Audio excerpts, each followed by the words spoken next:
तर नितीन गडकरी नेहमी कान टोचण्याच्या भूमिकेत असतात असं राऊतांनी म्हटलंय। गडकरींकडून कान टोचले जातात पण परिणाम होतो का असा टोला राऊतांनी लगावलाय।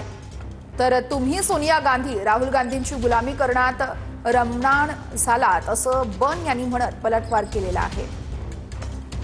नितीन गडकरी हे कायम कान टोचण्याच्या भूमिकेत असतात। नितीन गडकरींची जर गेल्या काही काळातली वक्तव्य भाषण ऐकली तर त्याने कानच टोचण्याचा कार्यक्रम हाती घेतलेला उपक्रम। पण त्यांच्या कान टोचण्याचा काय उपयोग होतोय का ते पाहायला पाहिजे।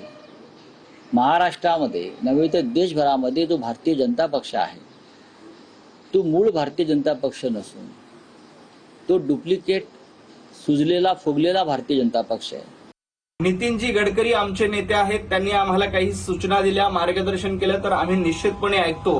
परंतु वंदनीय बाळासाहेब ठाकरे यांनी जो मंत्र दिला होता, ज्यांनी जो विचार दिला होता, तो विचार सोडून तुम्ही सोनिया गांधी आणि काँग्रेसची गुलामी करण्यामध्ये रममाण झाला आहात। खरं तर राहुल गांधींना पंतप्रधान करण्यासाठी तुम्ही जीवाचं रान करतायत।